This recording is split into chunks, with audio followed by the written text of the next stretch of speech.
News 18ಗೆ ಸ್ವಾಗತ. ನಾನು ಶ್ರುತಿರಾಜ್. ರಾಜ್ಯದ 14 ಜಿಲ್ಲೆಗಳಲ್ಲಿ ವರುಣರಾಯ ಅಬ್ಬರಿಸ್ತಾ ಇದ್ದಾನೆ. 9 ಜಿಲ್ಲೆಗಳಲ್ಲಿ ಪ್ರವಾಹದ ಪರಿಸ್ಥಿತಿ ನಿರ್ಮಾಣವಾಗಿದೆ. 6 ಜಿಲ್ಲೆಗಳಲ್ಲಿ ಶಾಲಾ ಕಾಲೇಜುಗಳಿಗೆ ಇವತ್ತು ಕೂಡ ರಜೆ ಘೋಷಣೆ ಮಾಡಲಾಗಿದೆ. ರಾಜ್ಯದ ಪ್ರಮುಖ 14 ಜಿಲ್ಲೆಗಳಲ್ಲಿ ಮಳೆರಾಯ ಅಬ್ಬರಿಸ್ತಾ ಇದ್ದಾನೆ. ಅದರಲ್ಲಿ 9 ಜಿಲ್ಲೆಗಳಲ್ಲಿ ಈಗಾಗಲೇ ಪ್ರವಾಹದ ಪರಿಸ್ಥಿತಿ ನಿರ್ಮಾಣವಾಗಿದೆ. ಮಳೆ ವಿಪರೀತ ಬರ್ತಾ ಇರೋ ಹಿನ್ನೆಲೆಯಲ್ಲಿ 6 ಜಿಲ್ಲೆಗಳಲ್ಲಿ ಶಾಲಾ ಕಾಲೇಜುಗಳಿಗೆ ಇವತ್ತು ಕೂಡ ರಜೆಯನ್ನ ಘೋಷಣೆ ಮಾಡಲಾಗಿದೆ. ಕರಾವಳಿ ಭಾಗದಲ್ಲಿ ಇವತ್ತು ಕೂಡ ಭಾರಿ ಮಳೆಯಾಗುವಂತಹ ಸಾಧ್ಯತೆಗಳಿದೆ. ಇವತ್ತು ಜಿಲ್ಲಾಧಿಕಾರಿ ಹಾಗೆ ಸಿಇಒಗಳ ಜೊತೆ ಮುಖ್ಯಮಂತ್ರಿಗಳು ಸಭೆ ನಡೆಸುತ್ತಾರೆ. ಮಳೆ ಹಾನಿ ಬಗ್ಗೆ ಮುಖ್ಯಮಂತ್ರಿಗಳು ಮಾಹಿತಿಯನ್ನ ಇವತ್ತು ಮೀಟಿಂಗ್ ನಲ್ಲಿ ಸಂಗ್ರಹ ಮಾಡ್ತಾರೆ.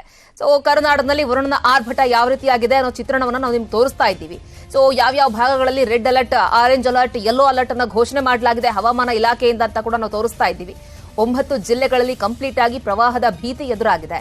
6 ಜಿಲ್ಲೆಗಳಲ್ಲಿ ಶಾಲಾ ಕಾಲೇಜುಗಳಿಗೆ ನಿರಂತರವಾಗಿ ಮಳೆ ಬರ್ತಾ ಇರೋ ಪರಿಣಾಮ ರಜೆ ಘೋಷಣೆ ಮಾಡಲಾಗಿದೆ. ಇನ್ನು ಉಡುಪಿ ಫಾಲ್ಸ್ನಲ್ಲಿ ಕೊಚ್ಚಿ ಹೋದ ಯುವಕನಿಗಾಗಿ ಶೋಧ ಕಾರ್ಯ ನಡೀತಾ ಇದೆ. ನಿನ್ನೆ ಜ್ಯೋತಿರಾಜ್ ತಂಡದಿಂದ ಅರಿಶಿನ ಗುಂಡಿಯಲ್ಲಿ ಕಾರ್ಯಾಚರಣೆಯನ್ನು ನಡೆಸಲಾಯಿತು. ಮಂಗಳೂರಿನ ಎಸ್ಡಿಆರ್ಎಫ್ ತಂಡ ಕೂಡ ಷರತ್ತಿಗಾಗಿ ಶೋಧ ಕಾರ್ಯವನ್ನ ಕಳೆದ 3 ದಿನಗಳಿಂದ ಕೂಡ ನಡೆಸುತ್ತಲೇ ಇದೆ. ಎಷ್ಟೇ ಹುಡುಕಾಟವನ್ನ ನಡೆಸಿದ್ರೂ ಕೂಡ ಯಾವುದೇ ರೀತಿಯಾದಂತಹ ಫಲಪ್ರದ ಕಾಣಿಸ್ತಿಲ್ಲ ಈ ಪ್ರಕರಣ. ಸಾಕಷ್ಟು ಹುಡುಕಾಟವನ್ನ ನಡೆಸಿ ಜ್ಯೋತಿರಾಜ್ ತಂಡ ನಿನ್ನೆ ವಾಪಸ್ ಆಯಿತು. ಇವತ್ತು ಮತ್ತೆ ಮುಳುಗು ತಜ್ಞ ಈಶ್ವರ್ ಮಲ್ಪೆ ಅವರ ತಂಡದಿಂದ ಹುಡುಕಾಟ ನಡೆಯುತ್ತೆ. ಮೊನ್ನೆ ಈಶ್ವರ್ ಮಲ್ಪೆ ಅವರು ಹುಡುಕಾಟಕ್ಕೆ ಇಳಿದಿದ್ರು. ಆದರೆ ಮೊನ್ನೆ ಅವರಿಗೆ ಸ್ವಲ್ಪ ಪೆಟ್ಟಾದಂತಹ ಕಾರಣ ನಿನ್ನೆ ಅವರು ಕಾರ್ಯಾಚರಣೆಯನ್ನು ಸ್ಥಗಿತಗೊಳಿಸಿದ್ರು. ನಿನ್ನೆ ಜ್ಯೋತಿರಾಜ್ ಅವರ ತಂಡ ಅಲ್ಲಿ ಕಾರ್ಯಾಚರಣೆಯನ್ನ ನಡೆಸ್ತು, ಅಂದ್ರೆ ಶೋಧ ಕಾರ್ಯವನ್ನ ನಡೆಸ್ತು. ನಿನ್ನೆ ಕೂಡ ಅವರಿಗೆ ಯಾವುದೇ ರೀತಿಯಾದಂತಹ ಸುಳಿವುಗಳು ಕೂಡ ಪತ್ತೆಯಾಗಿಲ್ಲ. ಹಾಗಾಗಿ ಇವತ್ತು ಮತ್ತೆ ಈಶ್ವರ್ ಮಲ್ಪೆ ಮುಳುಗು ತಜ್ಞ ಅವರಿಂದ ಮತ್ತೆ ಹುಡುಕಾಟ ನಡೆಯುತ್ತೆ. ನಿನ್ನೆ ಈಶ್ವರ್ ಮಲ್ಪೆ ಅವರು ನ್ಯೂಸ್ 18 ಜೊತೆಗೆ ಮಾತನಾಡುವಂತಹ ಸಂದರ್ಭದಲ್ಲಿ ಹೇಳ್ತಾ ಇದ್ರು, ಜ್ಯೋತಿರಾಜ್ ಅವರು ಕೂಡ ನಮ್ಮ ಜೊತೆ ಕೈ ಜೋಡಿಸ್ತಾರೆ, ನಾಳೆ ಹೋಗಿ ನಾವು ಕಾರ್ಯಾಚರಣೆಯನ್ನ ನಡೆಸ್ತೀವಿ ಶೋಧ ಕಾರ್ಯವನ್ನ ಅಂತ ನಿನ್ನೆ ನ್ಯೂಸ್ 18 ಜೊತೆಗೆ ಮಾತನಾಡುವಂತಹ ಸಂದರ್ಭದಲ್ಲಿ ಹೇಳ್ತಾ ಇದ್ರು. ಒಂದು 10ರಿಂದ 15 ಜನರ ಒಂದು ಟೀಮ್ ಇದೆ ನಮ್ಮ ಹತ್ರ. ನಾವೆಲ್ಲರೂ ಕೂಡ ಹೋಗಿ ಮುಳುಗು ತಜ್ಞ ನನ್ನನ್ನ ಸೇರಿ ಒಂದು 10ರಿಂದ ಒಂದು ಟೀಮ್ ಇದೆಯಲ್ಲ, ಅದೆಲ್ಲವೂ ಕೂಡ ನಾವು ಕಾರ್ಯಾಚರಣೆಗೆ ಶೋಧ ಕಾರ್ಯವನ್ನ ನಡೆಸ್ತಾ ಇದ್ದೀವಿ. ನಮಗೂ ಕೂಡ ದೊಡ್ಡ ಮಟ್ಟದ ರಿಸ್ಕ್ ಇದೆ. ಏನಾದ್ರೂ ಅಡೆತಡೆಗಳು ಎದುರಾಗ್ತಾ ಇದೆಯಾ ನಿಮ್ಗೆ ಮಾಡ್ಲಿಕ್ಕೆ ಈ ಶೋಧ ಕಾರ್ಯವನ್ನ ಅಂತ ಹೇಳಿದಾಗ ಅವ್ರು ಹೇಳ್ತಾ ಇದ್ರು, ಯಾಕಂದ್ರೆ ಮಳೆ ನಿರಂತರವಾಗಿ ಇನ್ನೂ ಕೂಡ ಬರ್ತಾ ಇದೆ, ಜೊತೆಗೆ ನೀರಿನ ರಭಸ ಕೂಡ ಜಾಸ್ತಿ ಇರೋದ್ರಿಂದ ನಮಗೂ ಕೂಡ ಎಷ್ಟು ದೂರ ಕಿಲೋಮೀಟರ್ ಆ ದೇಹವನ್ನ ಹೊತ್ತೊಯ್ದಿದೆ ಅಂತ ಕೂಡ ಗೊತ್ತಾಗ್ತಾ ಇಲ್ಲ. ಅದು ಡಿಕಂಪೋಸ್ ಆಗಬೇಕು ಬಾಡಿ, ಆಮೇಲೆ ಮೇಲ್ಗಡೆ ತೇಲತ್ತೆ. ಬಟ್ ಎಷ್ಟು ದೂರಕ್ಕೆ ತೆಗೆದುಕೊಂಡು ಹೋಗಿ ಬಿಟ್ಟಿದ್ಯೋ ಬಾಡಿ ಅದು ಕೂಡ ನಮ್ಗೆ ಗೊತ್ತಿಲ್ಲ. ಹಾಗಾಗಿ ನಾವೆಲ್ಲರೂ ಕೂಡ ಶೋಧ ಕಾರ್ಯವನ್ನ ನಡೆಸ್ತಾ ಇದ್ದೀವಿ. ಮತ್ತೆ ಇವತ್ತು ಬೆಳಗ್ಗೆಯಿಂದ ಕೂಡ ಶೋಧ ಕಾರ್ಯವನ್ನ ಈಗಾಗಲೇ ನಡೆಸ್ತಾರೆ. ಎಸ್ಡಿಆರ್ಎಫ್ ಟೀಮ್ ಕೂಡ ಕೈ ಜೋಡಿಸಿದೆ. ಈಶ್ವರ್ ಮಲ್ಪೆ ಅವರಿಗೆ ಜ್ಯೋತಿರಾಜ್ ತಂಡ ಕೂಡ ಇವತ್ತು ಕೈ ಜೋಡಿಸುವಂತಹ ಸಾಧ್ಯತೆಗಳು ಕೂಡ ಕಂಡು ಬರ್ತಾ ಇದೆ. ಈಶ್ವರ್ ಮಲ್ಪೆ ಅವರು ಹೇಳ್ತಾ ಇದ್ರು, ಪಾಪ ಆ ಮೃತ ಬಾಲಕ ಅಥವಾ ಯುವಕ ಏನಿದ್ದಾನೆ ಕೊಚ್ಕೊಂಡು ಹೋಗಿದ್ದಾನಲ್ಲ, ಆತನ ಕುಟುಂಬಸ್ಥರ ಗೋಳಾಟವನ್ನ ನೋಡ್ಲಿಕ್ಕೆ ಆಗ್ತಾ ಇಲ್ಲ. ಹಾಗಾಗಿ ಅವರ ಕಣ್ಣೀರು ಒರೆಸೋ ಸಲುವಾಗಿ ನಾವು ಎಷ್ಟೇ ಕಷ್ಟ ಆದ್ರೂ ಪರವಾಗಿಲ್ಲ, ನಮ್ಮ ಜೀವವನ್ನ ಪಣಕ್ಕಿಟ್ಟು ಮಾಡುವಂತಹ ಶೋಧ ಕಾರ್ಯಗಳಿದೆಲ್ಲವೂ ಕೂಡ ಆ ದೃಶ್ಯಗಳನ್ನ ನೋಡಿದ್ರೆ ಗೊತ್ತಾಗುತ್ತೆ ನೀರಿನ ರಭಸ ಎಷ್ಟರ ಮಟ್ಟಿಗೆ ಇದೆ ಅಂತ ಹೇಳಿ. ನಿರಂತರವಾಗಿ ಮಳೆ ಬರ್ತಾ ಇರೋ ಕಾರಣ ಕೂಡ ಈ ಒಂದು ಶೋಧ ಕಾರ್ಯಾಚರಣೆಗೆ ತೊಡಕನ್ನ ಉಂಟು ಮಾಡ್ತಾ ಇದೆ. ಹಾಗಾಗಿ ಎಷ್ಟು ಸಾಧ್ಯವೋ ಅಷ್ಟು ಶೋಧ ಕಾರ್ಯ ಕೂಡ ನಡೀತಾ ಇದೆ. ಇವತ್ತು ಮತ್ತೆ ಈಶ್ವರ್ ಮಲ್ಪೆ ಮುಳುಗು ತಜ್ಞರು ಜೊತೆಗೆ ಅವರ ಜೊತೆಯಲ್ಲಿ ಸಾಕಷ್ಟು ಜನ ಎಕ್ಸ್ಪರ್ಟ್ಸ್ಗಳು, ಮತ್ತೊಂದು ಕಡೆಗೆ ಜ್ಯೋತಿರಾಜ್ ಅವರು ಕಲ್ಲು ಬಂಡೆಗಳನ್ನ ಈಸಿಯಾಗಿ ಹತ್ತುವಂತಹ ಚಾಕಚಕ್ಯತೆ ಇರುವಂತಹ ಜ್ಯೋತಿರಾಜ್ ಅವರು ಕೂಡ ಈ ಸಂದರ್ಭದಲ್ಲಿ ಶೋಧ ಕಾರ್ಯಾಚರಣೆಯಲ್ಲಿ ಪಾಲ್ಗೊಳ್ತಾರೆ. ಕಳೆದ 3 ದಿನಗಳಿಂದಲೂ ಕೂಡ ಈ ಶೋಧ ಕಾರ್ಯಾಚರಣೆ ನಡೀತಾ ಇದೆ. ಆದ್ರೂ ಕೂಡ ಯಾವುದೇ ರೀತಿಯಾದಂತಹ ಒಂದು ಸುಳಿವು ಕೂಡ ಸಿಕ್ಕಿಲ್ಲ. ಯಾಕಂದ್ರೆ ಅಷ್ಟು ದೂರ ಇರುವಂತಹ ಜಾಗದಲ್ಲಿ ಎಲ್ಲಿ ಬಾಡಿ ಪತ್ತೆಯಾಗುತ್ತೆ ಅನ್ನೋದು ಕೂಡ ಗೊತ್ತಾಗ್ತಾ ಇಲ್ಲ. ಹಾಗಾಗಿ ಆ ನೀರು ಎಲ್ಲಿವರೆಗೂ ಹರಿಯುತ್ತೆ, ಅಲ್ಲೆಲ್ಲ ಕೂಡ ಶೋಧ ಕಾರ್ಯಾಚರಣೆಯನ್ನ ನಡೆಸ್ತಾ ಇದ್ದಾರೆ. ಮಳೆ ಸ್ವಲ್ಪ ಬಿಡುವು ಕೊಟ್ರೆ ಬಹುಶಃ ನೀರಿನ ಹರಿವು ಸ್ವಲ್ಪ ಕಡಿಮೆ ಆದ್ರೆ ಏನಾದ್ರೂ ಹುಡುಕಾಟಕ್ಕೆ ಸಾಧ್ಯ ಆಗತ್ತೋ ಗೊತ್ತಿಲ್ಲ. ಬಟ್ ಆ ಭಾಗದಲ್ಲಿ ನಿರಂತರವಾಗಿ ಇನ್ನೂ ಕೂಡ ಮಳೆ ಅಬ್ಬರಿಸ್ತಲೇ ಇದೆ. ಹಾಗಾಗಿ ಶೋಧ ಕಾರ್ಯಾಚರಣೆ ನಡೆಸಲಿಕ್ಕೂ ಕೂಡ ಸ್ವಲ್ಪ ಮಟ್ಟಿಗೆ ತೊಡಕುಂಟಾಗಿದೆ.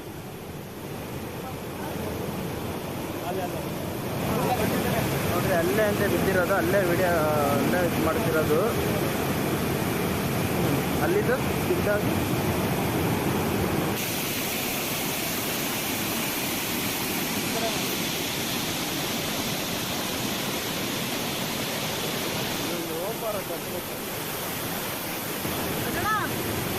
ಈ ಬಗ್ಗೆ ಮತ್ತಷ್ಟು ಮಾಹಿತಿಯನ್ನು ಕೊಡ್ತಾರೆ ನಮ್ಮ ಪ್ರತಿನಿಧಿ ಪರೀಕ್ಷಿತ್ ಶೇಟ್ ದೂರವಾಣಿ ಸಂಪರ್ಕದಲ್ಲಿ ಜಾಯ್ನ್ ಆಗ್ತಾ ಇದ್ದಾರೆ. ಪರೀಕ್ಷಿತ್, ಕಳೆದ 3 ದಿನಗಳಿಂದಲೂ ಕೂಡ ಶರತ್ ಯುವಕ ಏನ್ ಬಿದ್ದ ಆತನ ಶೋಧ ಕಾರ್ಯಾಚರಣೆ ನಡೀತಲೇ ಇದೆ. ಜ್ಯೋತಿರಾಜ್ ಅವರ ಕಾರ್ಯಾಚರಣೆ ಕೂಡ ನಿನ್ನೆ ಆಯ್ತು. ಇವತ್ತು ಕಾರ್ಯಾಚರಣೆ ಈಗ ಆಲ್ರೆಡಿ ಶುರುವಾಗಿದೆಯಾ? ಏನ್ ಹೇಳ್ತಾರೆ ಕಾರ್ಯಾಚರಣೆ ಮಾಡುವಂತವ್ರು? ಶ್ರುತಿ, ಇವತ್ತು ಕೂಡ ಕಾರ್ಯಾಚರಣೆ ಮುಂದುವರೆತಾನೆ ಇದೆ. ಇವತ್ತು 4ನೇ ದಿನ.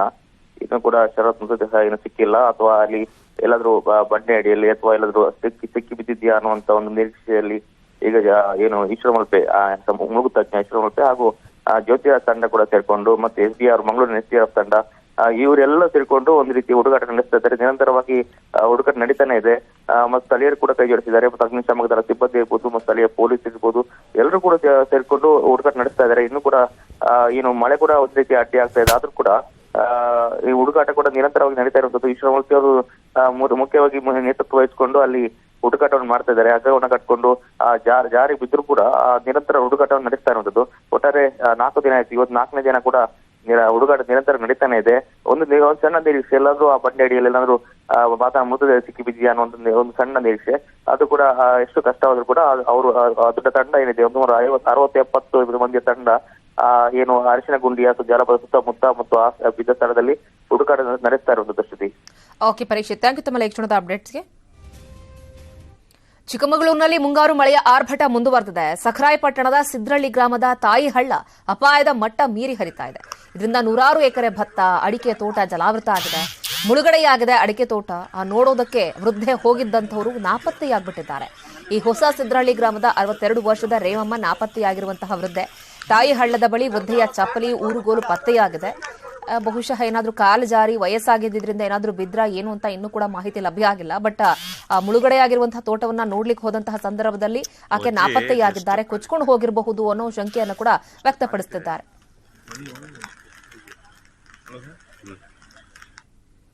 ಇನ್ನು ಚಿಕ್ಕಮಗಳೂರು ಜಿಲ್ಲೆಯ ಮೂಡಿಗೆರೆ ತಾಲೂಕಿನ ಚಾರ್ಮಾಡಿ ಘಾಟ್ನ ಬಂಡೆ ಮೇಲೆ ಪ್ರವಾಸಿಗರು ಹುಚ್ಚಾಟವನ್ನ ಮಾಡ್ತಿದ್ದಾರೆ. ಬಂಡೆ ಮೇಲೆ ಹತ್ತಿ ಸೆಲ್ಫಿಗೆ ಪೋಸ್ ಕೊಡ್ತಾ ಇದ್ದಾರೆ. ಸ್ವಲ್ಪ ಜಾರಿದ್ರೂ ಕೂಡ ದೊಡ್ಡ ಮಟ್ಟದ ಅಪಾಯ ಎದುರಾಗುತ್ತೆ ಅಂತ ಅವ್ರಿಗೂ ಕೂಡ ಚೆನ್ನಾಗಿ ಗೊತ್ತಿದೆ. ಆದ್ರೂ ಕೂಡ ಪ್ರವಾಸಿಗರು ಮಾತ್ರ ತಮ್ಮ ಹುಚ್ಚಾಟವನ್ನ ಪ್ರದರ್ಶಿಸುತ್ತಿದ್ದಾರೆ. ಜಾರುವ ಕಲ್ಲುಗಳ ಮೇಲೆ ನಿಂತ್ಕೊಂಡು ಸೆಲ್ಫಿ ಕ್ಲಿಕ್ಕಿಸಿಕೊಂಡು ಪ್ರವಾಸಿಗರು ಮೋಜು ಮಸ್ತಿ ಮಾಡುತ್ತಿದ್ದಾರೆ.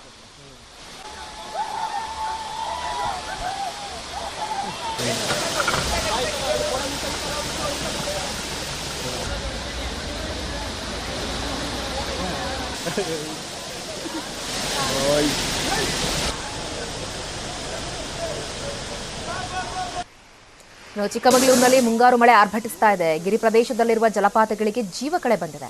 ದತ್ತಪೀಠ ರಸ್ತೆಯಲ್ಲಿರುವಂತಹ ಹೊನ್ನಮ್ಮನ ಹಳ್ಳ ಫಾಲ್ಸ್ ಕೂಡ ಮೈದುಂಬಿ ಹರಿತಾ ಇದೆ. ಆದರೆ ಜಲಪಾತ ನೋಡೋದಕ್ಕೆ ಬರೋ ಪ್ರವಾಸಿಗರು ಫಾಲ್ಸ್ನಲ್ಲಿ ಅವರೂ ಹುಚ್ಚಾಟ ಮಾಡ್ತಿದ್ದಾರೆ. ನೀರಿನ ಮಧ್ಯೆ ನಿಂತ್ಕೊಂಡು ಫೋಟೋ ತೆಗೆಸಿಕೊಳ್ತಿದ್ದಾರೆ.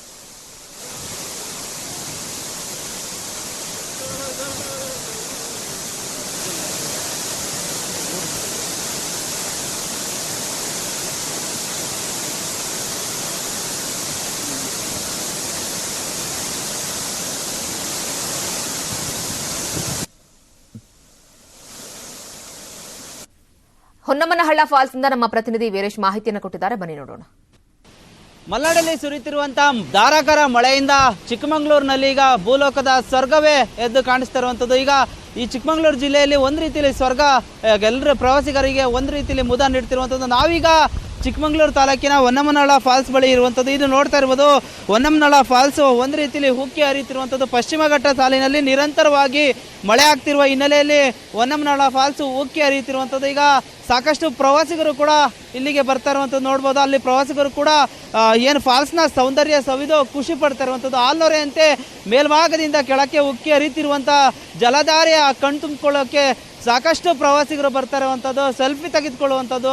ಈ ಭಾಗದಲ್ಲಿ ನೋಡೋದಾದರೆ ಯುವತಿಯರು ಕೂಡ ಫಾಲ್ಸ್ನ ಸೌಂದರ್ಯಕ್ಕೆ ಒಂದು ರೀತಿಯಲ್ಲಿ ಫಿದಾ ಆಗಿ ಸೆಲ್ಫಿಯನ್ನು ತೆಗೆದುಕೊಳ್ತಿರುವಂಥದ್ದು. ಪಶ್ಚಿಮ ಘಟ್ಟ ಸಾಲಿನಲ್ಲಿ ನಿರಂತರವಾಗಿ ಧಾರಾಕಾರವಾಗಿ ಸುರಿಯುತ್ತಿರುವಂಥ ಮಳೆಯಿಂದ ಹೊಸದೊಂದು ಪ್ರಪಂಚವೇ ಕಾಫಿನಾಡು ಚಿಕ್ಕಮಗಳೂರಿನಲ್ಲಿ ಸೃಷ್ಟಿಯಾಗಿದೆ. ಅದರಲ್ಲೂ ಕೂಡ ಫಾಲ್ಸ್ಗಳಂತೂ ನಿಜಕ್ಕೂ ಒಂದು ಹೊಸ ಲೋಕವೇ ಸೃಷ್ಟಿ ಮಾಡಿರುವಂಥದ್ದು. ಮಾಮೂಲಿ ಮಳೆ ಬರುವ ಟೈಮಲ್ಲಿ ಅಲ್ಲಿ ಮಧ್ಯಭಾಗದಲ್ಲಿ ಮಾತ್ರ ಹರಿಯುವಂಥದ್ದು. ಆದರೆ ಈಗ ಸುರಿತಿರುವಂಥ ನಿರಂತರ ಮಳೆಯಿಂದ ಎಲ್ಲ ಕಡೆ ಕೂಡ ಉಕ್ಕಿ ಹರಿತಿರುವಂಥದ್ದು. ಜಲಧಾರೆಯೇ ಒಂದು ರೀತಿ ಆಲ್ನೊರೆಯಂತೆ ಹರಿತಿರುವಂಥದ್ದು. ಇದರಿಂದ ಒಂದು ರೀತಿಯಲ್ಲಿ ಬರುವಂಥ ಪ್ರವಾಸಿಗರು ನಿಜಕ್ಕೂ ಇಲ್ಲಿ ಸ್ವರ್ಗ ನೋಡಿ ಒಂದು ರೀತಿಯಲ್ಲಿ ಖುಷಿ ಪಡ್ತಾ ಇರುವಂಥದ್ದು. ನಮ್ಮ ಜೊತೆ ಸಾಕಷ್ಟು ಪ್ರವಾಸಿಗರಿದ್ದಾರೆ, ಅವರನ್ನು ಮಾತಾಡ್ತೀನಿ. ಮೇಡಮ್ ಹೇಳಿ, ಈಗ ಯಾವ ಥರ ಇತ್ತು ಇಲ್ಲಿ ಫಾಲ್ಸ್, ಯಾವ ಥರ ಖುಷಿ ಪಟ್ರಿ ನೀವು? ಫಾಲ್ಸ್ ತುಂಬ ಚೆನ್ನಾಗಿ ತುಂಬಿ ಹರಿತಾ ಇದೆ, ನೋಡೋಕ್ಕೆ ತುಂಬ ಚೆನ್ನಾಗಿ ಅನ್ನಿಸ್ತಾ ಇದೆ. ಅದ್ರ ಜೊತೆಗೆ ಈ ಹಸಿರು ಮೋಡ ಕೈಯಲ್ಲಿ ಹಿಡ್ಕೋಬೋದು, ಕೈಗೆ ಸಿಗ್ತಾ ಇದೆ. ಅದನ್ನು ಬಂದು ನೀವು ಎಲ್ಲರೂ ಕೂಡ ಬಂದು ಎಂಜಾಯ್ ಮಾಡಿ, ಆದರೆ ಸೇಫ್ ಆಗಿರಿ ಅಷ್ಟೇ ಹೇಳೋದು. ಯಾವ ಥರ ಇದೆ ಮೇಡಮ್, ನೀವು ಈ ಥರ ಫಾಲ್ಸ್ ನೋಡಿದ್ರಾ ಯಾವಾಗಾದ್ರೂ? ನಾವು ಮಲೆನಾಡವ್ರೆ, ನಾವು ನೋಡ್ತಾ ಇರ್ತೀವಿ ಅವಾಗವಾಗ. ಸಿರಿಮನೆ ಫಾಲ್ಸು, ಹಾಗೆ ಕುಂದಾದ್ರಿ, ಆಗುಂಬೆ ಎಲ್ಲ ಕಡೆನೂ ನೋಡ್ಕೊಂಡೇ ಬಂದಿದ್ದೀವಿ. ಇವಾಗ ರೋಡೆಲ್ಲ ಚೆನ್ನಾಗಿದೆ. ಮುಳ್ಳಯ್ಯನಗಿರಿ ಬ್ಲಾಕ್ ಆಗಿದೆ, ಬಿಡ್ತಾ ಇಲ್ಲ. ಆದರೆ ಬಾಬಾ ಬುಡನ್ಗಿರಿ ಓಪನ್ ಇದೆ, ಬಂದು ಎಲ್ಲ ಎಂಜಾಯ್ ಮಾಡಿ. ಹೌದೌದು ತುಂಬ ಚೆನ್ನಾಗಿದೆ. ಇದ್ದಾರೆ, ಅವರನ್ನು ಮಾತಾಡ್ತೀವಿ. ಮೇಡಮ್ ಹೇಳಿ, ಈಗ ಇಲ್ಲಿನ ಯಾವ ಥರ ಇದೆ ನೇಚರ್ ಇಲ್ಲೆಲ್ಲ? ಒಟ್ಟು ಇಲ್ಲಿ ಎಂಟ್ರಿ ಕೊಡಬೇಕಾದ್ರೇ ಸೂಪರ್ ಆಗಿತ್ತು. ಏನೋ ಒಂದು ದೇವಲೋಕಕ್ಕೆ ಬರ್ತಿದ್ದೀವಿ ಅನ್ನೋ ಫೀಲಿಂಗು ಸಕ್ಕತ್ತಾಗಿತ್ತು. ಕ್ಲೌಡ್ ರೋಡೇ ಕಾಣಿಸಲ್ಲ, ಅದರಲ್ಲೂ ಬೇರೆ ಈ ಸಣ್ಣಗೆ ಬೀಳ್ತಾ ಇದೆ, ಡ್ರಿಸ್ಲಿಂಗ್ ಆಗ್ತಾ ಇದೆ ಮಳೆ. ಹಾಗೆ ಈ ಫಾಲ್ ನೋಡಿದ ತಕ್ಷಣ ಫುಲ್ ಖುಷಿ ಆಗೋಯ್ತು. ಸಕ್ಕತ್ತಾಗಿದೆ, ಸಕ್ಕತ್ತಾಗಿ ಎಂಜಾಯ್ ಮಾಡ್ಬೋದು. ಬಟ್ ಸೇಫ್ ಆಗಿರಬೇಕು, ಯಾಕಂದ್ರೆ ನೋಡೋಕ್ಕೆ ಭಯ ಆಗುತ್ತೆ. ಬಟ್ ದೂರದಿಂದನೇ ಎಂಜಾಯ್ ಮಾಡಿ. ಸಕ್ಕತ್ತಾಗಿದೆ, ಕ್ಲೈಮೇಟ್ ಅನ್ನು ಸೂಪರ್ ಆಗಿದೆ. ಎಲ್ಲರೂ ಬಂದು ಒಂದು ಟೈಮಿಂದ ನೋಡ್ಕೊಂಡು ಹೋಗಿ. ನಮ್ಮ ಚಿಕ್ಕಮಂಗ್ಳೂರು ಅಷ್ಟೇ. Thank you. ಓಕೆ, ಇದಿಷ್ಟು ಪ್ರವಾಸಿಗರ ಮಾತಾಗಿರುವಂಥದ್ದು. ವೀರೇಶ್ ಹೊಸೂರು, ನ್ಯೂಸ್ 18 ಕನ್ನಡ, ಚಿಕ್ಕಮಂಗ್ಳೂರು. ಇನ್ನು ಉತ್ತರ ಕನ್ನಡ ಜಿಲ್ಲೆಯ ಭಾರಿ ಮಳೆ ಆಗ್ತಾ ಇರೋದ್ರಿಂದ ಈ ಕ್ಯಾಸಲರಾಕ್ ಸಮೀಪದ ಕರಂಜೋಲ್ ಬಳಿ ಭೂಕುಸಿತ ಉಂಟಾಗಿದೆ. ಕರಂಜೋಲ್ ರೈಲ್ವೆ ಮಾರ್ಗದಲ್ಲಿ ಭೂಕುಸಿತ ಉಂಟಾಗಿರೋದ್ರಿಂದ ಹುಬ್ಬಳ್ಳಿ ಟು ಗೋವಾ ರೈಲು ನಡುವಿನ ಸಂಚಾರ ಸ್ಥಗಿತ ಆಗಿದೆ. ರೈಲ್ವೆ ಸಿಬ್ಬಂದಿ ಹಾಗೆ ಕಾರ್ಮಿಕರಿಂದ ತೆರವು ಕಾರ್ಯಾಚರಣೆ ಕೂಡ ನಡೀತಾ ಇದೆ. ಇನ್ನು ಉಡುಪಿಯ ಪ್ರವಾಸಿ ತಾಣಗಳಲ್ಲಿ ಪ್ರವಾಸಿಗರು ಹುಚ್ಚಾಟ ಮಾಡ್ತಿದ್ದಾರೆ. ತ್ರಾಸಿ ಮರವಂತೆ ಬೀಚ್ ಬಳಿ ಪ್ರವಾಸಿಗರು ಸೆಲ್ಫಿಗೆ ಮೈಮರಿತಿದ್ದಾರೆ. ನಿಷೇಧ ಇದ್ರೂ ಕೂಡ ಪ್ರವಾಸಿಗರು ಸಮುದ್ರಕ್ಕೆ ಇಳಿತಾ ಇದ್ದಾರೆ. ಪೊಲೀಸರಿಗೆ ಇದೊಂದು ದೊಡ್ಡ ತಲೆನೋವಾಗ್ಬಿಟ್ಟಿದೆ. ಮೈಮರೆತ ಪ್ರವಾಸಿಗರಿಗೆ PSI Harish R Nayak class ತಗೊಂಡಿದ್ದಾರೆ. ನಿಯಮ ಉಲ್ಲಂಘಿಸಿದವರಿಗೆ ದಂಡ ಕೂಡ ಹಾಕ್ತಿದ್ದಾರೆ. ಯಾರು ಕೂಡ ಕೆಲವು ನಡ್ಕೊಂಡು ಹೋಗೋದಾಗಲಿ ಮತ್ತೊಂದಾಗಲಿ ಮಾಡಬಾರ್ದು. ಈಗ ಮಳೆಗಾಲ ಇದೆ, ಮಳೆ ಹೆಚ್ಚಿದೆ, ತುಂಬ ನೆರೆ ಜೋರಾಗಿದೆ. ಅಲ್ಲಿ ಹೋಗಿ ಕಾಲು ಜಾರಿ ಬಿದ್ದು ಸಾಯುವಂಥ ಸಂದರ್ಭ ಇದೆ. ಮತ್ತು ಮೊನ್ನೆ ಒಬ್ಬ ಕೊಲ್ಲೂರಲ್ಲಿ ಕೂಡ ನೀವು ನೋಡಿರ್ಬೋದು ವಿಡಿಯೋದಲ್ಲಿ, ಒಬ್ಬ ಕಾಲು ಜಾರಿ ಪಾಲ್ ಕೂಡ ಜಾರಿ ಇದೆ. ಸೊ ಹಂಗಾಗಿ ಈ ಮಳೆಗಾಲದಲ್ಲಿ ಯಾವುದೇ ಕಾರಣಕ್ಕೂ ಕೂಡ ಮುಂದೆ ಹೋಗಿ ಏನೋ. ಬಾಗಲಕೋಟೆಯಲ್ಲಿ ನಿರಂತರವಾಗಿ ಮಳೆಯಾಗ್ತಾ ಇದೆ. ನಿರಂತರ ಮಳೆಯಾಗ್ತಾ ಇರೋದ್ರಿಂದ ಬೀದಿ ದೀಪದ ಕಂಬಗಳಲ್ಲಿ ನೋಡಿ, ಅವರೊಬ್ಬರು ಅಲ್ಲಿರುವಂತಹ ಗ್ರಾಮಸ್ಥರೊಬ್ಬರು ತೋರಿಸ್ತಾ ಇದ್ದಾರೆ ಯಾವ ರೀತಿಯಾಗಿ ಕರೆಂಟ್ ಪಾಸ್ ಆಗುತ್ತೆ. ವಿದ್ಯುತ್ ಕಂಬಗಳಲ್ಲೂ ಕೂಡ ಕರೆಂಟ್ ಪಾಸ್ ಆಗ್ತಾ ಇರುವಂತಹ, ಯಾಕಂದ್ರೆ ಮಳೆ ಬರ್ತಾ ಇರೋದ್ರಿಂದ ಕೆಲವೊಂದು ಸಂದರ್ಭದಲ್ಲಿ ಶಾರ್ಟ್ ಸರ್ಕ್ಯೂಟ್ ಆಗಿರುತ್ತೆ. ವಿದ್ಯುತ್ ಪ್ರವಹಿಸೋದು ಸರ್ವೇ ಸಾಮಾನ್ಯ ಆಗಿರುತ್ತೆ. ಈ ಸಂದರ್ಭದಲ್ಲಿ ಯಾರಾದ್ರೂ ಹೋಗಿ ವಿದ್ಯುತ್ ಕಂಬವನ್ನ ಮುಟ್ಟಿ ಹೆಚ್ಚು ಕಮ್ಮಿ ಆದ್ರೆ ಯಾರು ಜವಾಬ್ದಾರಿ ಹಾಗಾದ್ರೆ ಅಂತ ಹೇಳಿ ಅಲ್ಲಿ ಒಬ್ರು ವ್ಯಕ್ತಿ, ಆ ಊರಿನ ಗ್ರಾಮಸ್ಥರೊಬ್ರು ತೋರಿಸ್ತಾ ಇದ್ದಾರೆ. ಆದಷ್ಟು ಬೇಗ ಹೆಸ್ಕಾಂನವರು, ಗ್ರಾಮ ಪಂಚಾಯತಿ ವ್ಯಾಪ್ತಿಯವರು ಯಾರಾದ್ರೂ ಬಂದು ಈ ವಿಚಾರವನ್ನ ಆದಷ್ಟು ಬೇಗ ಸರಿಪಡಿಸಬೇಕು. ಈಗ ಆಲ್ರೆಡಿ ಆ ವಿದ್ಯುತ್ ಕಂಬವನ್ನ ಮುಟ್ಟಿ ಇಬ್ಬರಿಗೆ ಶಾಕ್ ಹೊಡೆದಿದ್ಯಂತೆ. ಏನು ಹೆಚ್ಚು ಕಮ್ಮಿ ಆಗಿಲ್ಲ, ಬಟ್ ಏನಾದ್ರೂ ಮುಂದಿನ ದಿನಗಳಲ್ಲಿ ಅವಘಡ ಆಯ್ತು ಅಂದ್ರೆ ಯಾರು ಜವಾಬ್ದಾರಿ ಹಾಗಾದ್ರೆ ಇಮಿಡಿಯೇಟ್ ಆಗಿ ಅದನ್ನ ಸರಿಪಡಿಸಿ ಅಂತ ಹೇಳಿ ಈಗ ಗ್ರಾಮಸ್ಥರು ಒತ್ತಾಯಿಸ್ತಾ ಇದ್ದಾರೆ. ಬಸ್ ನಿಲ್ದಾಣ ಸೇರಿದಂತೆ ಸಾರ್ವಜನಿಕ ಸ್ಥಳಗಳಲ್ಲಿ ಇರುವಂತಹ ಕಂಬಗಳಲ್ಲಿ ವಿದ್ಯುತ್ ಪ್ರವಹಿಸ್ತಾ ಇದೆಯಂತೆ. 4-5 ಕಂಬಗಳಲ್ಲಿ ಈ ರೀತಿ ಆಗ್ತಾ ಇದೆ ಸುತ್ತಮುತ್ತ. ಯಾರಾದ್ರೂ ಅಪ್ಪಿತಪ್ಪಿ ಗೊತ್ತಿಲ್ಲದೆ ಹೋಗಿ ಕಂಬವನ್ನ ಮುಟ್ಟಿದ್ರೆ ಶಾಕ್ ಹೊಡಿತೆ. ಹಾಗಾಗಿ 3 ದಿನಗಳಿಂದ ಕೂಡ ಕಂಬಗಳಲ್ಲಿ ವಿದ್ಯುತ್ ಪ್ರಸಾರ ಆಗ್ತಾ ಇದೆ. ಆದ್ರೂ ಕೂಡ ಯಾವುದೇ ರೀತಿಯಾದಂತಹ ಕ್ರಮ ಆಗ್ತಾ ಇಲ್ಲ.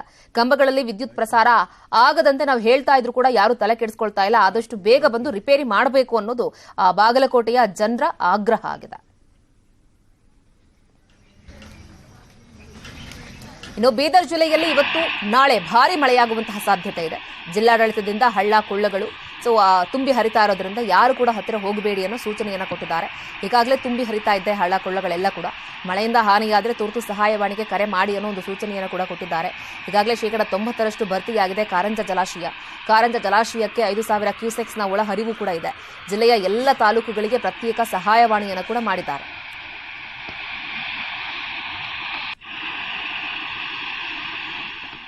ಇನ್ನು ಮಹಾರಾಷ್ಟ್ರದಲ್ಲಿ ಭಾರಿ ಪ್ರಮಾಣದ ಮಳೆ ಆಗ್ತಾ ಇದೆ. ಹಾಗಾಗಿ ವಿಜಯಪುರ ಜಿಲ್ಲೆಯ ಆಲಮಟ್ಟಿ ಜಲಾಶಯ ಅರ್ಧ ಭರ್ತಿ ಆಗೋಗಿದೆ. ಒಣಗಿ ಬತ್ತಿ ಹೋಗಿದ್ದಂತಹ ಡ್ಯಾಂಗೆ ಇದೀಗ ಜೀವ ಕಳೆ ಬಂದಿದೆ. ಕೇವಲ 10 ದಿನದಲ್ಲಿ ಅರ್ಧ ಜಲಾಶಯ ಭರ್ತಿಯಾಗಿದೆ. 123 ಟಿಎಂಸಿ ಸಾಮರ್ಥ್ಯದ ಜಲಾಶಯದಲ್ಲಿ ಇದೀಗ 82 ಟಿಎಂಸಿ ನೀರು ಸಂಗ್ರಹ ಆಗಿದೆ. ಇದೇ ಪ್ರಮಾಣದಲ್ಲಿ ಮಳೆ ಮುಂದುವರೆದರೆ ಇನ್ನೊಂದು ವಾರದಲ್ಲೇ ಜಲಾಶಯ ಬಹುತೇಕವಾಗಿ ಭರ್ತಿಯಾಗೋ ಸಾಧ್ಯತೆ ಕೂಡ ಇದೆ. ಇನ್ನು ಈ ಬಗ್ಗೆ ಪ್ರತ್ಯಕ್ಷ ವರದಿ ಕೊಟ್ಟಿದ್ದಾರೆ ನಮ್ಮ ಪ್ರತಿನಿಧಿ ಗುರುರಾಜ್. ಬನ್ನಿ ನೋಡೋಣ. ಬರಗಾಲದ ಛಾಯೆ ಆವರಿಸಿದ್ದಂತಹ ವಿಜಯಪುರ ಜಿಲ್ಲೆಗೆ ವರುಣ ಕೊನೆಗೂ ಕೃಪೆ ತೋರಿಸಿದ್ದು ವಿಜಯಪುರ ಜಿಲ್ಲೆಯಾದ್ಯಂತ ಕಳೆದ 24 ಗಂಟೆಯಿಂದ ಭಾರಿ ಪ್ರಮಾಣದಲ್ಲಿ ಮಳೆ ಆಗ್ತಾ ಇದೆ. ಅದರಿಂದಾಗಿ ವಿಜಯಪುರ ಜಿಲ್ಲೆಯಲ್ಲಿ ಏನು ಬರದ ಛಾಯೆ ಐತೆ ಅದು ಸಂಪೂರ್ಣವಾಗಿ ಅಳಿಸಿರುವಂಥದ್ದು. ನಾನೀಗ ಕೊರ್ತಿಕೊಲಾರ್ ಸೇತುವೆ ಮೇಲಿದ್ಕೊಂಡು ನಿಮಗೆ ಕೃಷ್ಣಾ ನದಿಯನ್ನು ತೋರಿಸ್ತಾ ಇದ್ದೇನೆ. ನೋಡ್ತಾ ಇರ್ಬೋದು ಕೃಷ್ಣಾ ನದಿಗೆ ಹೇಗೆ ನೀರು ಬಂದಿದೆ ಅಂತ ಹೇಳಿ. ಆದರೆ ಕೇವಲ 10 ದಿನ ಅವಧಿಯಲ್ಲಿ ಸುಮಾರು 77 ಟಿಎಂಸಿ ನೀರು ಈಗ ಆಲಮಟ್ಟಿ ಜಲಾಶಯದಲ್ಲಿ ಸಂಗ್ರಹವಾಗಿರುತ್ತದೆ. ಇದು ಆಲಮಟ್ಟಿ ಜಲಾಶಯದ ಹಿನ್ನೀರನ್ನ ತೋರಿಸ್ತಾ ಇರೋದು ನಿಮಗೆ. 10 ದಿನದಲ್ಲಿ ಇಷ್ಟು ಪ್ರಮಾಣದಲ್ಲಿ ನೀರು ದಾಖಲಾಗಿರೋದು ಆಲಮಟ್ಟಿ ಜಲಾಶಯದ ಇತಿಹಾಸದಲ್ಲೇ ಮೊದಲು. 12ನೇ ತಾರೀಕು ಜುಲೈ 12ನೇ ತಾರೀಕು ಮೊದಲು ಒಳಹರಿವು ಆರಂಭವಾಗಿತ್ತು. ಅದಾದ ಬಳಿಕ ಈಗ ಇಷ್ಟು ಪ್ರಮಾಣದಲ್ಲಿ ನೀರು ಬಂದಿರುವಂಥದ್ದು. ಈ ಬಾರಿ ಬರಗಾಲ ಆವರಿಸುತ್ತೆ ಅಂತ ಹೇಳಿ ಒಂದು ಆತಂಕ ಜಿಲ್ಲೆಯಲ್ಲಿ ಉಂಟಾಗಿತ್ತು. ಕಾರಣ ಇಷ್ಟೇ, ಜುಲೈ ತಿಂಗಳು 2ನೇ ವಾರ ಕಳೆದರೂ ಸಹಿತ ಒಂದು ಹನಿ ಸಹಿತ ನೀರು ಆಲಮಟ್ಟಿ ಜಲಾಶಯಕ್ಕೆ ಬಂದಿರೋದ್ರಿಂದ. ಆದರೆ ಕಳೆದ ಒಂದು ವಾರದಿಂದ ಮಹಾರಾಷ್ಟ್ರದಲ್ಲಿ ಹೆಚ್ಚಿನ ಪ್ರಮಾಣದಲ್ಲಿ ಮಳೆ ಆಗ್ತಿರೋದ್ರಿಂದ, ಅದರಲ್ಲೂ ಕೃಷ್ಣಾ ನದಿಯ ಉಗಮ ಸ್ಥಾನ ಏನಿದೆ ಅದು ಮಹಾಬಳೇಶ್ವರ ಮಹಾರಾಷ್ಟ್ರದ್ದು, ಅಲ್ಲಿ ಹೆಚ್ಚಿನ ಮಳೆ ಆಗಿದ್ದರಿಂದಾಗಿ ಕೃಷ್ಣಾ ನದಿಗೆ ಅಪಾರ ಪ್ರಮಾಣದ ನೀರು ಬಂದಿರೋದು.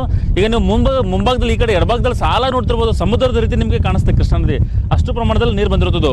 ಇನ್ನು ಕಳೆದ 10 ದಿನಗಳ ಹಿಂದೆ ನಿಮ್ಗೆ ಅಲ್ಲೊಂದು ಸಣ್ಣ ಒಂದು ಗೋಪುರ ತರ ಕಾಣಿಸ್ತಾ ಇದೆ, ನೋಡ್ತಿರ್ಬೋದು. ಅದು ಕಳೆದ 10 ದಿನಗಳ ಹಿಂದೆ ಬ್ರಿಟಿಷರ ಕಾಲದಲ್ಲಿ ನಿರ್ಮಾಣ ಆಗಿದ್ದಂತಹ ಕೊರ್ತಿ ಕೊಲ್ಲರ ಹಳೆಯ ಸೇತುವೆ. ಅದು ಆ ಹಳೆ ಸೇತುವೆ ಬಂದಾಗಿ ಮತ್ತೆ ಹೊಸ ಸೇತುವೆ ಮೇಲೆ ಇಲ್ಲಿ ಜನ ಸಂಚಾರ ಮಾಡ್ತಾ ಇದ್ದಾರೆ, ಅಷ್ಟು ಪ್ರಮಾಣದಲ್ಲಿ ನೀರು ಬಂದಿರುವಂಥದ್ದು. ಹಾಗಾಗಿ ಇದು ರೈತರಿಗೆ ಒಂದು ರೀತಿ ಖುಷಿಯನ್ನು ಕೊಟ್ಟಿದೆ. ಯಾಕಂದ್ರೆ ಈ ಬಾರಿ ಬರಗಾಲ ಬರುತ್ತೆ, ಕಾಲುವೆಗೂ ನೀರು ಬರೋಕ್ಕೆ ಅವಕಾಶ ಇಲ್ಲ ಅನ್ನೋ ಪರಿಸ್ಥಿತಿ ಇತ್ತು. ಆದರೆ ಈಗ 10 ದಿನಗಳ ಅವಧಿಯಲ್ಲಿ ಇಷ್ಟೊಂದು ಪ್ರಮಾಣದಲ್ಲಿ ನೀರು ಬಂದಿರೋದಕ್ಕೆ ಅವರು ಸಹಿತ ಸಂತಸವನ್ನ ವ್ಯಕ್ತಪಡಿಸ್ತಾ ಇದ್ದಾರೆ. ಕಾಲುವೆ ಮೂಲಕ ಮತ್ತೆ ಕುಡಿಯೋ ನೀರಿಗೆ ಎರಡರಿಗೆ ವ್ಯವಸ್ಥೆ ಆಗಿರೋದ್ರಿಂದ ಈ ಭಾಗದಲ್ಲಿ ಈ ಸಾರಿ ಬರಗಾಲ ಬೀಳೋದಿಲ್ಲ ಅನ್ನೋ ಒಂದು ಭರವಸೆಯನ್ನ ಇದು ಮೂಡಿಸಿರುವಂಥದ್ದು. ಹಾಗಾಗಿ ಈಗ ಕಳೆದ 24 ಗಂಟೆಯನ್ನು ಅಬ್ಸರ್ವ್ ಮಾಡಿದರೆ ವಿಜಯಪುರ ಜಿಲ್ಲೆಯಲ್ಲಿ ಮಳೆಯ ಪ್ರಮಾಣ ಜಾಸ್ತಿನೇ ಆಗ್ತಾ ಇದೆ. ಜೊತೆಗೆ 24 ಗಂಟೆ ಅವಧಿಯಲ್ಲಿ ವಿಜಯಪುರ ಜಿಲ್ಲೆಯ ವಿವಿಧ ಭಾಗಗಳಲ್ಲಿ ಸರಿಸುಮಾರು 20ಕ್ಕೂ ಅಧಿಕ ಮನೆಗಳಿಗೆ ಹಾನಿಯಾಗಿರುವಂಥದ್ದು. ಓರ್ವ ಮಹಿಳೆ ಸಹಿತ ಮನೆಯ ಮೇಲ್ಛಾವಣಿ ಬಿದ್ದು ಸಾವನ್ನಪ್ಪಿರುವಂಥದ್ದು. ಗುರುರಾಜ್, ನ್ಯೂಸ್ 18 ಕನ್ನಡ, ವಿಜಯಪುರ. ಇನ್ನು ರಾಜಸ್ಥಾನದ ಉದಯ್ಪುರ್ನಲ್ಲಿ ಮಳೆಯ ಆರ್ಭಟ ಜೋರಾಗಿದೆ. ಹಲವು ನದಿಗಳು ಉಕ್ಕಿ ಹರಿತಾ ಇದೆ. ಸೇತುವೆಯ ಮೇಲೆಯೇ ನೀರು ಹರಿತಾ ಇದೆ. ಮುರ್ವಾನಿಯ ಬಳಿ ಸೇತುವೆ ಮೇಲೆ ನೀರು ಹರಿತಾ ಇದ್ದು, ಇದನ್ನು ದಾಟೋದಕ್ಕೆ ಇಬ್ಬರು ಯುವಕರು ಬೈಕ್ ಮೂಲಕ ಹೋಗಿದ್ದಾರೆ. ಈ ವೇಳೆ ಬೈಕ್ ನೀರಿನಲ್ಲಿ ಕೊಚ್ಕೊಂಡು ಹೋಗಿದೆ. ಯುವಕರು ಮಾತ್ರ ಸೇತುವೆಯ ಒಂದು ತಡೆಗೋಡೆಯನ್ನ ಹಿಡಿದು ರಕ್ಷಣೆಗೆ ಅಂತ ಕೂಗಿದ್ದಾರೆ. ಸ್ಥಳಕ್ಕೆ ಬಂದಂತಹ ಜನರು ಹಾಗೆ ಪೊಲೀಸರು ಕ್ರೇನ್ ಅನ್ನು ಬಳಸಿ ಇಬ್ಬರನ್ನ ರಕ್ಷಣೆ ಮಾಡಿದ್ದಾರೆ. ಅದಕ್ಕೆ ಹೇಳೋದು ಹುಚ್ಚಾಟ ಪ್ರದರ್ಶನ ಮಾಡೋದು ಬೇಡ ಈ ಸಂದರ್ಭದಲ್ಲಿ ಅಂತ. ಇನ್ನು ಇದೇ ಸೇತುವೆಯ ಮೇಲೆ ಬಸ್ ಒಂದು ಕೂಡ ಡೇಂಜರ್ ಪ್ರಯಾಣ ಮಾಡಿದೆ.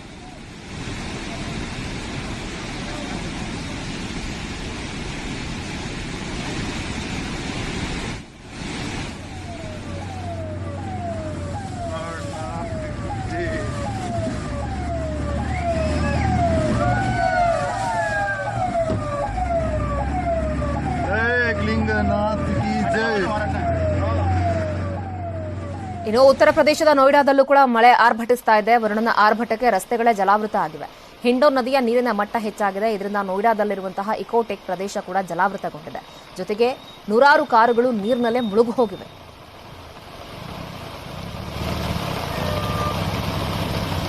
ಇನ್ನು ಹಿಮಾಚಲ ಪ್ರದೇಶದಲ್ಲಿ ವರುಣನ ಆರ್ಭಟ ಮುಂದುವರೆದಿದ್ದು ಗುಡ್ಡಗಳೇ ಕುಸಿದು ಬೀಳ್ತಾ ಇವೆ.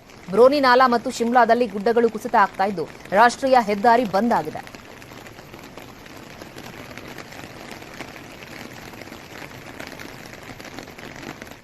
ಇನ್ನು ಉತ್ತರ ಪ್ರದೇಶದಲ್ಲಿ ಎಡೆಬಿಡದೆ ಮಳೆ ಸುರಿತಾ ಇದೆ. ಗಾಜಿಯಾಬಾದ್ನ ಹಲವು ಪ್ರದೇಶಗಳು ಜಲಾವೃತವಾಗಿವೆ.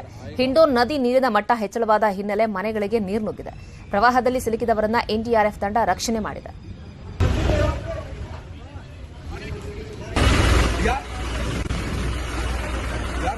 ಇನ್ನು ತೆಲಂಗಾಣದಲ್ಲೂ ಕೂಡ ಮಳೆ ಆರ್ಭಟ ಜೋರಾಗಿದೆ. ವಾರಂಗಲ್ ಪ್ರದೇಶದಲ್ಲಿ ಪ್ರವಾಹದ ಪರಿಸ್ಥಿತಿ ಇದೆ. ಮನೆಗಳಿಗೆ ನೀರು ನುಗ್ಗಿದೆ. ಮನೆಯಿಂದ ಹೊರಬರಲಾಗದ ಸ್ಥಿತಿ ಇದೆ. ಮನೆಯಲ್ಲಿದ್ದವರನ್ನ ಎನ್ಡಿಆರ್ಎಫ್ ತಂಡ ಹಾಗೆ ಪೊಲೀಸರು ಸುರಕ್ಷಿತ ಸ್ಥಳಗಳಿಗೆ ಅಲ್ಲೂ ಕೂಡ ಸ್ಥಳಾಂತರ ಮಾಡುವಂತಹ ಕೆಲಸ ಮಾಡ್ತಿದ್ದಾರೆ.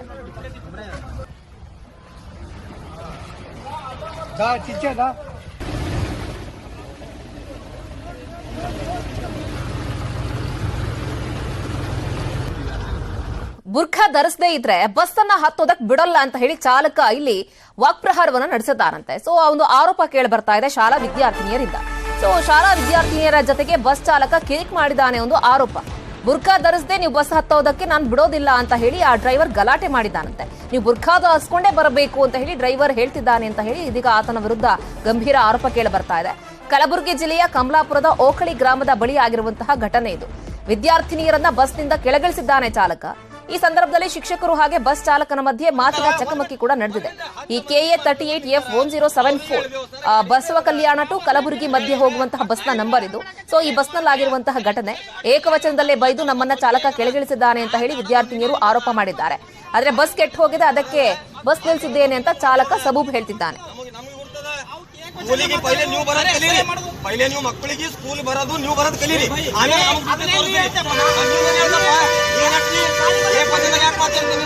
ಹೋಗಿ ಎಲ್ಲಿ ಕಂಪ್ಲೇಂಟ್ ಮಾಡಿದ್ರೆ ಮಾಡೋದ್ರಿ. ಏನ್ ಮಾಡಿದ್ರೆ ನೀವು ಕಂಪ್ಲೇಂಟ್ ಮಾಡಿದ್ರೆ ಏನ್ ಮಾತಾಡಿದ್ರಿ ಮಕ್ಕಳಿಗೆ? ಗಾಡಿ ಹೋಗಲ್ಲ, ಮಾತು ಮುಗಿತು. ಗಾಡಿ ಬಿಡಿ ಅದಲ್ಲ ಸಂಸರ್ದ ಹೋಗಲ್ಲ ಗಾಡಿ. ಏನಿದ್ದಿ ಮುಸ್ಲಿಂ ಇದ್ದೇನಂತಂದ್ರಿ. ಆಮೇಲೆ ಹೂ ಅಂದ ನಿನ್ನ ಹೆಸರೇನ ಅಂಬುದು ನಾ ಹೇಳಲ್ಲ ಅಂತಂದ್ರಿ. ನೀವು ಮುಸ್ಲಿಂ ಇದಂದ್ರೆ ನೀ ಫಸ್ಟ್ ಬುರ್ಕಾ ಹಾಕೊಂಡು ಮಾತಾಡು ಅಂತಂದ್ರಿ. ಬಸ್ನೇ ಹತ್ತಿಸ್ಕೊಳ್ಳಿಲ್ಲ. ಬಸ್ನೇ ಹತ್ತಿ ಹೋಗೋದ್ರೆ ಏನಂದ್ರೆ ನಿಮ್ಗೆ ಅವರು ಏಕವಚನದಾಗ ನಡೆಯೋದು. ಇದಿಷ್ಟೇವರೆಗಿನ ಪ್ರಮುಖ ಸುದ್ದಿ. ನೋಡ್ತಾರೆ ನ್ಯೂಸ್ 18 ಜಾಲ ನಮ್ಮದು, ಬಲ ನಿಮ್ಮದು.